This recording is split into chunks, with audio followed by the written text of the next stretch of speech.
All right. So we are switching things up today. Now that deer season's gone. Trying ice fishing this year, first time. I have absolutely no idea what I'm doing, other than I got a tiny pole.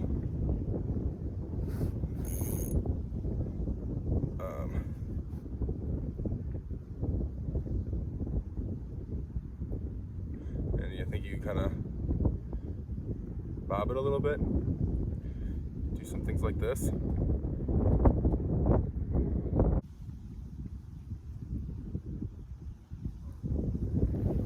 I don't know.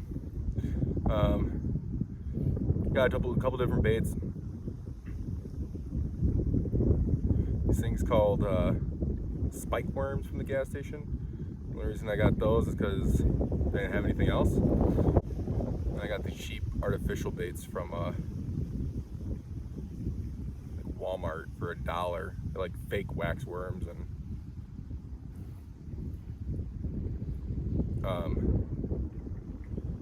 these things called crappie bites. They're like little orange things. They look like Play-Doh. So I don't know. Try a few different things here. Yeah.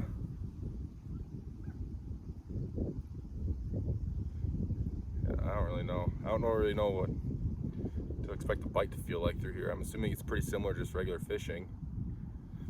But normally when I regular fish, I use a bobber, so I'm not really feeling for a bite very often. I feel like they're nibbling down there. Oh, no, I'm like right here at the edge. So yeah, they're definitely not eating this because it's right there. Yeah.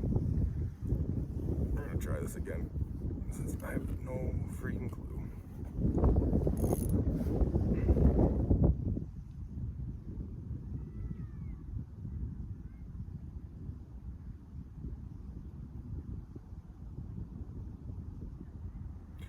I see why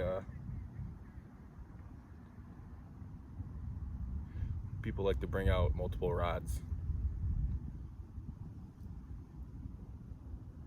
So I've only been here for like 5 minutes, and when one spot sucks, it really sucks.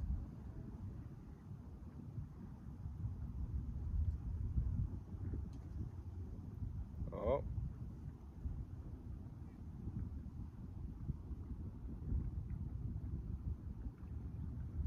I'm getting some nibbles, but I have a feeling it's really, really small stuff here.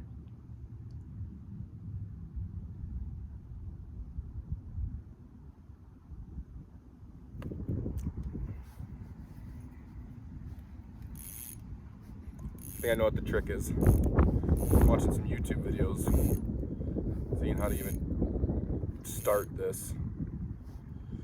The trick is, you hold your rod like this, like it's a gun, like you're gonna kill something.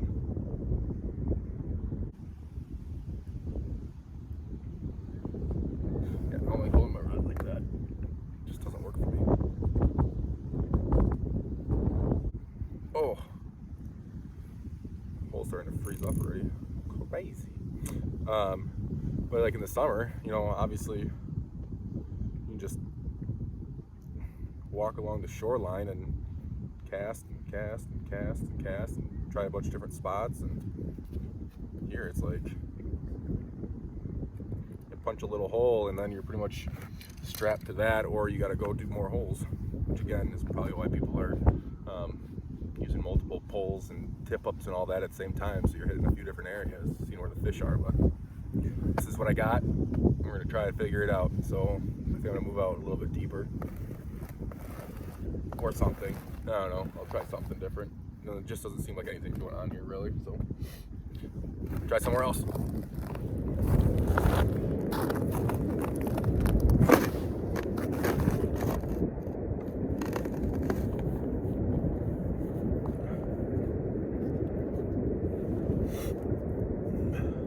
Alright, so I'm on my third hole. I'm gonna see if I can Try to switch back to these live bait. I don't really have any, I don't know. I thought I had some nibbles and stuff, but it's really hard to tell. I don't really know what I'm doing.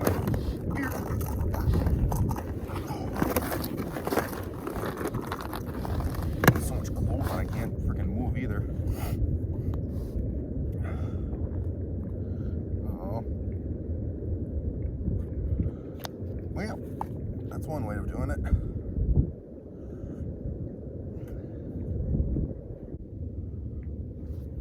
All right, down she goes. Oh, you know what? I'll get some of this. What? Oh boy, look at that. Ain't that a beaut? Why on earth are we?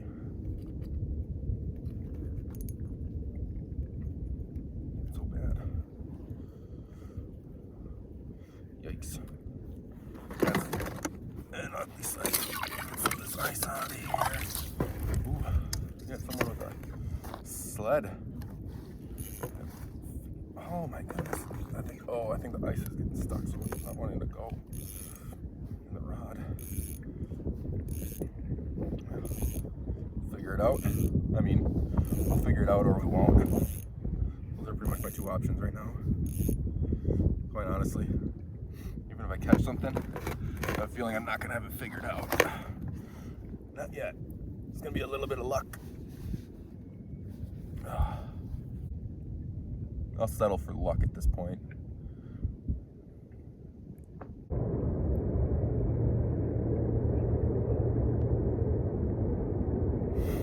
All right, since I got nothing else going on,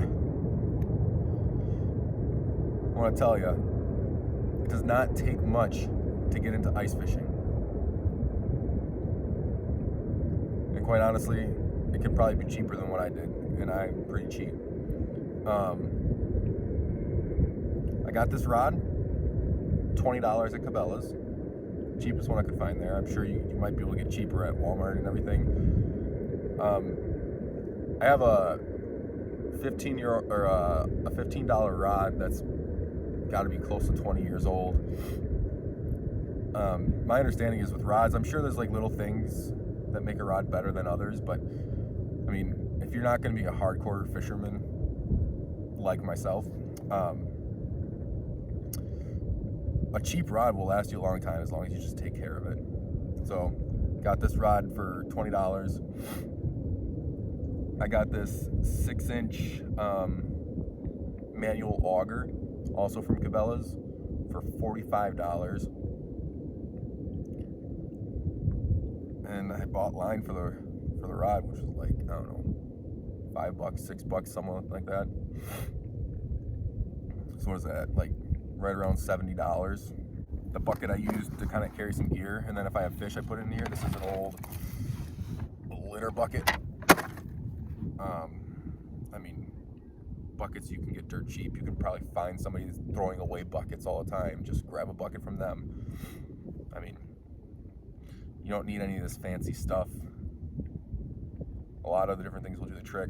Or start off, get yourself a rod, get yourself a manual auger, and get everything else as cheap as you can, and then just over time, you know, just build up your supplies. You know, one year buy something nice, next year get something nice. You know, you don't need it all right away to go ice fishing. All right, I am back in the car. It's only like, I don't even know, I think it's like 6 o'clock. I was gonna stay out longer, but it is getting cold, really cold. My first impressions of ice fishing are, I have no idea what I'm doing.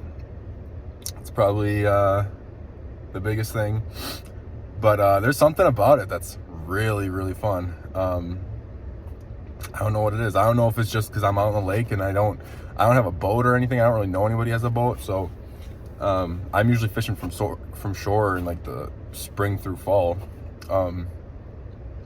There's something about ice fishing that's pretty fun though. Just going out there, sitting on a bucket, and you know, seeing what's down. Well, having absolutely no idea what's down there, and just hoping something bites. It's I don't know, it's fun. Yeah, a shanty would be really, really nice. I was talking to Kason, and he was saying that he's got one I could borrow if I needed to, but I think a better idea is to just get him to come up with me. I think that's the best idea. So, all right, guys. I just wanted to add one more little tidbit, I guess, at the end of this video. So, when I was leaving, one of the guys that was in one of the ice shanties, the one that was closest to me, he happened to be loading up his stuff as I was just finishing up loading my stuff up, and went and chatted with him, seeing what kind of tips he might have for me, and basically told me that he's been ice fishing for about 3 years, and basically what works one day won't work the next. So another thing he said generally a smaller hook is better. So what I have is, I thought it was pretty small. But I'm thinking about switching it up to something just a little bit smaller even. So this is what I think I'm gonna try to use. And this is what I was using today. So here's the jig in comparison. This is a lot small. Obviously this is a much smaller jig, but then here I'll show you the hooks too. So the hooks aren't actually a whole lot different in size. Actually, they're pretty similar in size. But I wonder if this jig is gonna be just too big, especially with when I'm putting a little bit of a bait on there. So I'm thinking, I wonder if a smaller little jig, similar size hook. So it was really nice to talk to someone. Didn't really give me a ton of advice per se, but gave me insight, I guess, to how difficult it is. Essentially, he said it's just got to get out there and just give it time. And he said that there's more days that suck that don't. So, you know, I'm okay with that. I'm gonna keep trying. Really fun, really excited to get out there again. But yeah, I guess that's all I got. So any tips, like I was saying before, any tips, any suggestions as far as anything, gear, jigs, bait, location, I don't know, anything you got, I'd love to hear it in the comments. I guess at this point, I'm really just trying to learn and stoke in whatever I can. So love to hear what you guys have to say. See ya.